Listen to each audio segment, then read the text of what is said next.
The Polemics of Infant Baptism by B.B. Warfield.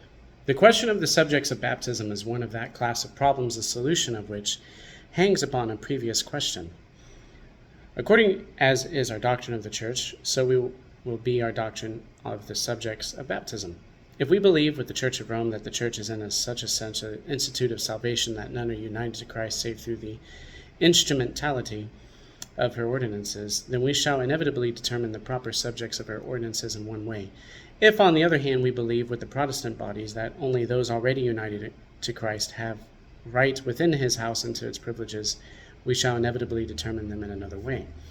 All Protestants should easily agree that only Christ's children have a right to the ordinance of baptism. The cleavage in their ranks enters in only when we inquire how the external church is to hold itself relatively to the recognition of the children of Christ. If we say that its attitude should be as exclusive as possible, and that it must receive as the children of Christ only those whom it is forced to recognize as such, then we shall inevitably narrow the circle of the subjects of baptism to the lowest limits. If, on the other hand, we say that its attitude should be as inclusive as possible, and that it should receive as the children of Christ all whom in the judgment of charity it may fairly recognize as such, then we shall naturally widen the circle of the subjects of baptism to far more ample limits. The former represents, broadly speaking, the Puritan idea of the Church, the latter, the general Protestant doctrine. It is on the basis of the Puritan conception of the Church that the Baptists are led to exclude infants from baptism. I think that's fair.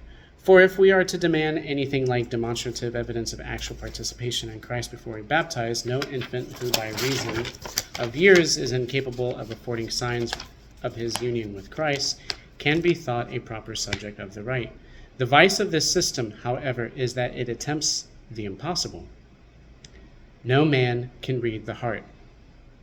As a consequence, it follows that no one, however rich his manifestation of Christian graces, is baptized on the basis of infallible knowledge of his relation to Christ.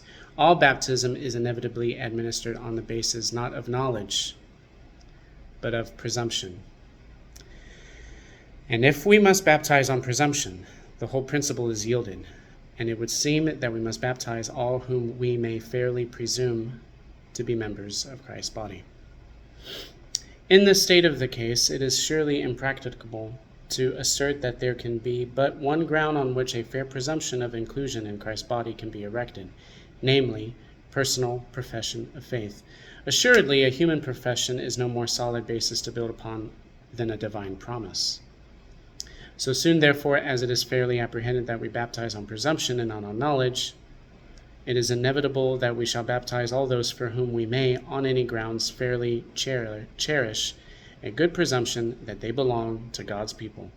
And this surely includes the infant children of believers, concerning the favor of God to whom there exists many precious promises on which pious parents, Baptists as fully as others, rest in devout faith.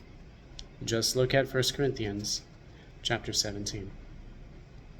To this solid proof of the rightful inclusion of the infant children of believers among the subjects of baptism is added the unavoidable implication of the continuity of the Church of God as it is taught in the Scriptures from its beginning to its consummation, and of the undeniable inclusion within the bounds of this Church in its pre-Christian form as participants of its privileges, inclusivity of the parallel rite of circumcision of the infant children of the flock, with no subsequent hint of their exclusion. That's a very good point, I may add.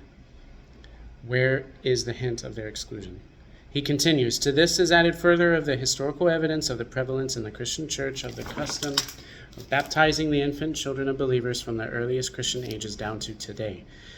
The manner in which it is dealt with by Augustine and the Pelagians in their controversy, by Cyprian in his letter to Fidus, by Tertullian in his treatise on baptism, leaves no room for doubt that it was at the time when each of these writers wrote as universal and unquestioned a practice among Christians at large as it is today, while wherever it was objected to, the objection seems to have rested on one or the other of two contrary errors, either on an overestimate of the effects of baptism or on an underestimate of the need of salvation for infants.